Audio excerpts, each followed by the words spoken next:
वहां पे प्रवेश शुक्ला नाम का एक व्यक्ति एक आदिवासी के मुंह पे खुलेआम पेशाब करता है, उसके विजुअल देश के सामने जाते हैं। खतरे में नहीं है तो और क्या है?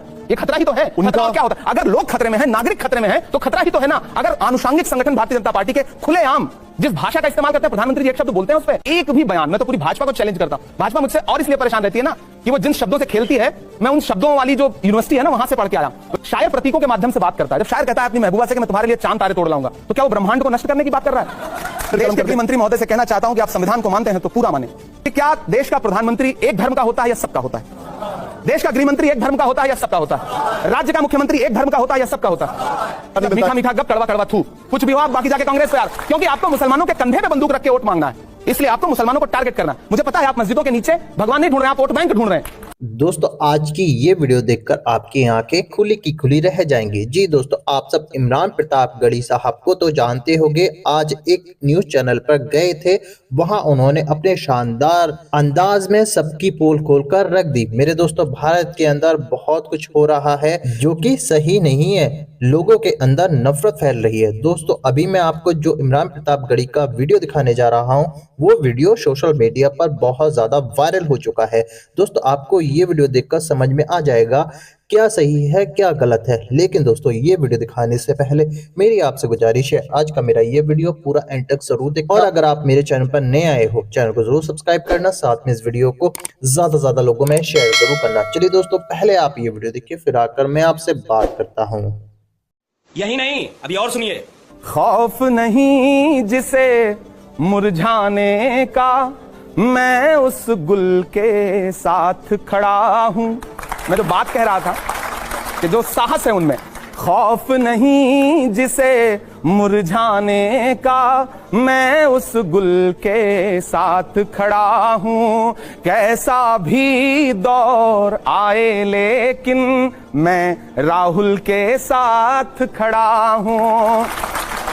कल भी खुल के साथ खड़ा था, आज भी खुल के साथ खड़ा हूं। कैसा भी दौर आए लेकिन मैं राहुल के साथ खड़ा हूं। जिन मुद्दों पे मैं पहले बोला करता था, सियासत और सत्ता की आंख से आंख मिला करके मैं आग से लड़ने निकला हूं। अंगारों से क्या डरना, मैं शायर हूं, एक शायर को सरकारों से क्या डरना। मेरे दो सवाल हैं आपसे इमरान जी। पहला सवाल यह है कि संभल का मसला बहुत गर्म है उत्तर प्रदेश में, तो उस पर आपकी पार्टी और आपका क्या कहना? आपको लगता है कि मामला अदालत के बाहर निपटाया जाना चाहिए? और दूसरा सवाल है कि आपकी पार्टी एक जमाने में लोग कहते थे कि जात पे ना पात पे, इंदिरा जी की बात पे मोहर लगेगी हाथ पे, और अब ये राष्ट्रीय पार्टी जाति पे वोट मांग रही है। ये दो सवाल मैं आपसे पूछ रहा हूँ। तो रुको जरा, सब्र करो। पहली बात तो ये कि कांग्रेस पार्टी जाति पे वोट नहीं मांग रही। आपका पहला सवाल है कि संभल के मुद्दे पे आपका क्या कहना। यहाँ तमाम युवा साथी बैठे हैं, हम किस धर्म से हैं, किस मजहब से हैं, इससे हट के एक बात मैं कहना चाहता हूं कि संभल के मुद्दे का हल कैसे होना चाहिए। इससे महत्वपूर्ण यह है कि वो जो 5 नौजवान मारे गए उनके बारे में तो कोई बात ही नहीं कर रहा है। ऐसा नैरेटिव बना दिया गया कि चर्चा जो है ये हो रही है कि आज पुलिस प्रशासन ने ये बयान दिया, आज ये दिया। जिस दिन से वो 5 बच्चे, नौजवान बच्चे, न साजिश थी न कोई जंग का ऐलान लिखा था, बुझी आंखों में एक मासूम सा अरमान लिखा था, जिसे दंगाई कह के सीधे गोली मार दी तुमने, उसी मजदूर के सीने पे हिंदुस्तान लिखा था। यही नहीं, अभी और सुनिए।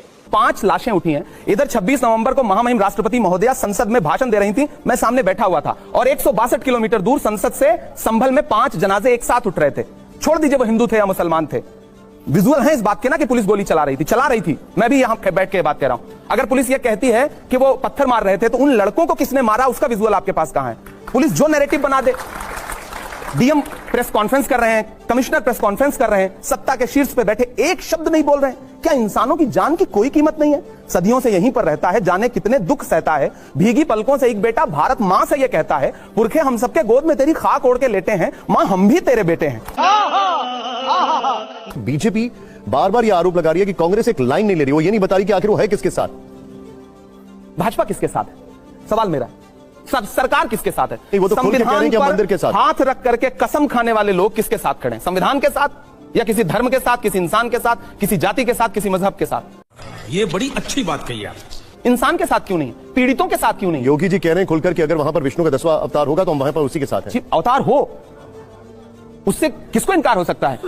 भगवान का अस्तित्व सब स्वीकार करते हैं, लेकिन इंसान का अस्तित्व भी तो स्वीकार करिए। बात तो सही है। जब बटेंगे तो कटेंगे की बात आई महाराष्ट्र में और एक है सेफ है, वहां जो कांग्रेस का पूरा ये जो मोहब्बत की दुकान थी वो एक तरीके से बैठ गई, फ्लॉप हो गई। आप एक लोगों के बीच में जाते हैं, आपने वहां सभाएं भी की थी, लोग भी आए थे, क्या वजह आपको नजर आती है कि आपकी दुकान नहीं चली और बटेंगे कटेंगे वो चल गया? आप क्या कहना है कि महाराष्ट्र में वो दुकान क्यों नहीं चली? हाँ, नहीं चली। मैं भी हैरान हूं। मैंने 30 के आसपास सभाएं की। मैं झारखंड में भी चुनाव प्रचार में था और मुझे तो ग्राउंड पे झंडे भी नहीं दिख रहे थे जो पार्टी अभी वहां सत्ता में आई है। सच्चाई है, जो क्राउड उमड़ के आ रहा था, लोग स्वतः जिस तरह से सामने आ रहे थे, हम सब आशान्वित थे। हरियाणा का रिजल्ट तो सत्ता जिनकी आई है उनके लोगों को हजम नहीं हो रहा है कि हम कैसे जीत गए। हरियाणा में भी मैं चुनाव प्रचार में था, तो कुल मिला के वो रिजल्ट सब वहां के गांव के लोग प्रोटेस्ट कर रहे हैं। ऐसे ऐसे गांव हैं, मैं चूंकि वहां से सांसद हूं महाराष्ट्र से, वो खुद कह रहे हैं कि भाई पूरे के पूरे गांव ने, अधिकांश लोगों ने कांग्रेस को वोट दिया, शिवसेना उद्धव ठाकरे गुट के लोगों को वोट दिया। वो वोट गए कहां? ये बड़ी अच्छी बात कही आप। ग्रामीण प्रोटेस्ट कर रहे हैं और फिर वहां कर्फ्यू लगा दिया जा रहा है। उन्हें मॉक पोलिंग का जो एक उन्होंने कॉन्सेप्ट निकाला था मकरवाड़ी में, वो नहीं करने दिया गया। हम भी हैरान हैं। दूसरी बात यह कि मोहब्बत की दुकान अगर एक बार नहीं खुल सकी या मोहब्बत के फूल अगर मुरझा गए तो फिर इसका मतलब ये थोड़ी है कि हम पतझड़ के साथ चले जाएंगे। हम फिर से बहारें लाने की कोशिश करेंगे, हम फिर से फूल खिलाने की कोशिश करेंगे। ये तो एक मुसलसल जंग है, ये नफरत और मोहब्बत के बीच एक जंग है। अगर हम यहां तमाम युवा साथी बैठे हैं, आपका पहला प्यार अगर कहीं से आपसे रूठ जाता है, दूर हो जाता है, तो जिंदगी खत्म थोड़ी हो जाती है। हम आगे बढ़ते हैं, नए प्यार तलाशने की कोशिश करते हैं। क्या बात है सर, क्या बात है सर, क्या बात, ये बात है। नहीं, लेकिन क्या कबूल होगा? क्या कांग्रेस चाहेगी कि ममता बनर्जी इंडिया गठबंधन को लीड करे? देखिए, कोई भी लीड करे, हमारी जो कोशिश है, हमारा जो मकसद है, वो अंततोगत्वा यही है कि लोकतांत्रिक मूल्य बचें, संविधान बचे। हम हर कुर्बानी देने को हमेशा तैयार रहते हैं। और ये झगड़ा ही नहीं है। ये दरअसल भाजपा क्या करती है, मुद्दों से ध्यान हटाना है। अब चूंकि घिरी हुई थी एक उद्योगपति, पता नहीं आपके चैनल पे मैं उनका नाम ले सकता हूं या नहीं ले ही सकता हूं, संसद में घिरी हुई थी अडानी के मुद्दे पर, तो उससे ध्यान कैसे भटके? तो एक शिगुफा उछाला गया कि इंडिया गठबंधन में नेतृत्व पर झगड़ा शुरू हो रहा है। फिर चैनलों को भेज दिया गया कि इसी पे सवाल पूछो। सारे चैनल उसी पे सवाल पूछने लगे। 2 दिन के लिए वो मुद्दा हट गया। समझ रहे हो? क्योंकि डेली संसद परिसर में, संसद के अंदर लगातार नहीं, लेकिन आप सवाल उछ रहे थे। सच बात इमरान साहब, सच बात यही है। ये बात शरद पवार की तरफ से आई, ये बात अभिषेक बैनर्जी की तरफ से पलट करके निशांत भाई, कभी आपने पलट के उनसे पूछा कि एक दिन उन्होंने जो एक बात कह दी थी उसके बाद अब लोग क्या बोल रहे हैं? कभी आपने पलट के पूछा, फॉलो अप लिया उसका? नहीं, लेकिन आप होता क्या है ना, मैं सदन परिसर से बाहर निकल रहा हूं, आप सबसे भी बता रहा हूं, कैमरामैन तैयार खड़ा है, तमाम चैनल वहां तैयार खड़े, बिना कुछ बोले, हमें सवाल का पता भी नहीं है, मेरे मुंह पे माइक लगा दिया गया, ऐसा बोला है उन्होंने। अब आप भाग तो सकते नहीं, आप यस नो या एक सामान्य सा जवाब दे देते हैं। वो जवाब आपको सूट करता है और वो जवाब भाजपा को भी सूट करता है। तो उस जवाब को सोशल मीडिया पे, मीडिया पे ऐसा प्रसारित कर दिया जाता है जैसे जंग छिड़ी हुई है इंडिया गठबंधन में। ऐसा कुछ भी नहीं है। इंडिया गठबंधन बहुत सामान्य तरीके से चल रहा है। अब मैं सही पकड़े हैं। उत्तर प्रदेश में लोकप्रिय कौन? राहुल गांधी जी, अखिलेश यादव जी? सबसे पहली बात तो है कि आप राहुल जी को सिर्फ उत्तर प्रदेश तक सीमित नहीं कर सकते। राहुल जी राष्ट्रीय नेता हैं। मैं नहीं कर रहा हूं, मैं उत्तर प्रदेश की बात कर रहा हूं अभी बस। नहीं, मैं अखिलेश जी भी बहुत शानदार नेता हैं, लोकप्रिय नेता हैं, बात तो सही है। पूर्व मुख्यमंत्री हैं और लोकसभा चुनाव में इंडिया गठबंधन के साथ बहुत शानदार प्रदर्शन हुआ है, तो हम दोनों गठबंधन में हैं। तो मुझे लगता है कभी कभी कि ऐसी परिस्थिति आप किसी के सामने क्यों लाते हैं कि 2 भाई उसके सामने खड़ा कर दें कि भैया इसमें से बताओ इसके अंदर ज्यादा प्रतिभा है। राहुल जी राष्ट्रीय स्तर पर राजनीति कर रहे हैं और अखिलेश जी हर इंटरव्यू में आपके चैनलों पर भी शायद बोल चुके हैं कि मेरा लक्ष्य जो है उत्तर प्रदेश की राजनीति है। यही नहीं, अभी और सुनिए। 2014 याद है आपको, जब प्रधानमंत्री जी पहली बार प्रधानमंत्री बनकर के देश की संसद में आए थे, तो सर आप लोगों को याद होगा उन्होंने संसद की सीढ़ियों पे माथा टेका था। फिर 10 साल के अंदर उन्होंने संसद ही बदल दी।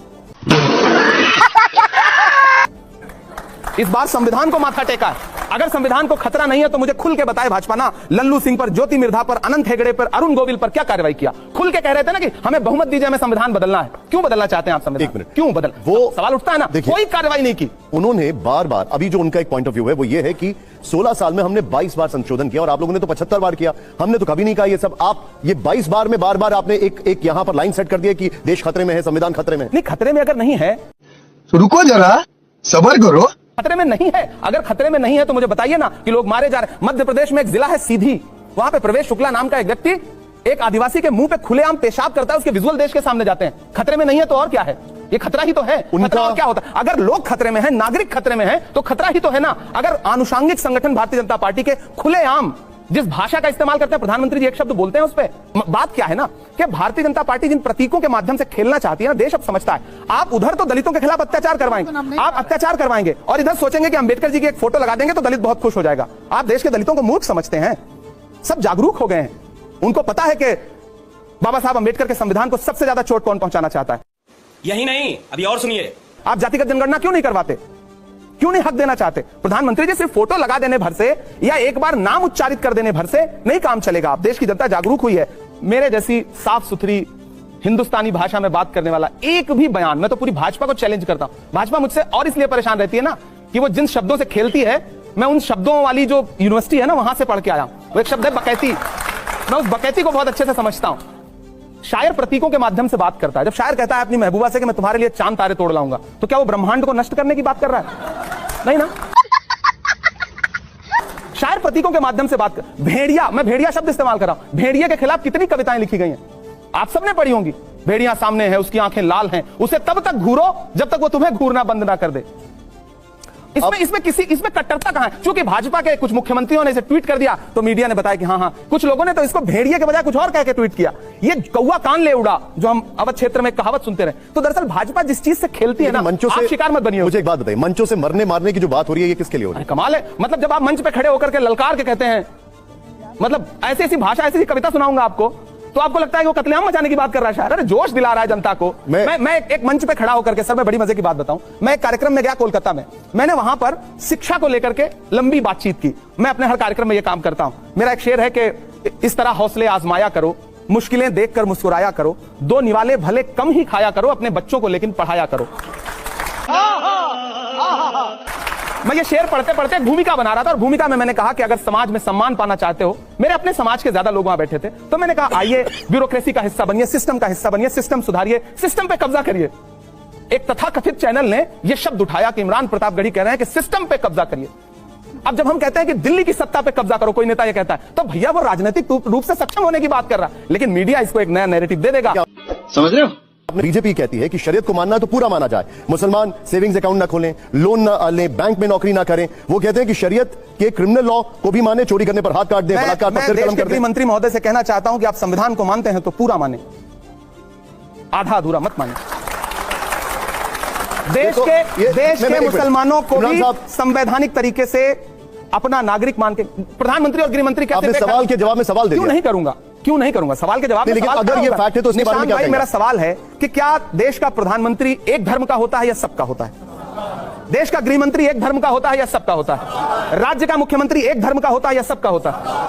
आपको प्रधानमंत्री जी, गृह मंत्री जी, कुछ राज्यों के मुख्यमंत्री सब धर्मों के लगते हैं, सब धर्मों के लिए समानता की बात करते हैं। मेरा सवाल है, करते हैं? देखिए ये बात वो एक मिनट इमरान साहब कभी उनसे पलट के पूछते हैं, आप गृह मंत्री जी से पूछते हैं कि जब आप खड़े होकर के आपका एक मुख्यमंत्री असम का जिस तरह की, लेकिन वो ये भी पूछते हैं कि पर्सनल लॉ सिर्फ मुसलमानों का क्यों? नहीं, हम कह रहे हैं वो उन्हीं, हिंदू कोड बिल नहीं है इस देश में सिखों के लिए अलग से। लेकिन उसके लिए कहा जाता है कि कांग्रेस ने उसको ऐसा बनाया कि उसमें कोई भी स्पेशल अधिकार नहीं मिलता। मीठा मीठा गप, कड़वा कड़वा थू।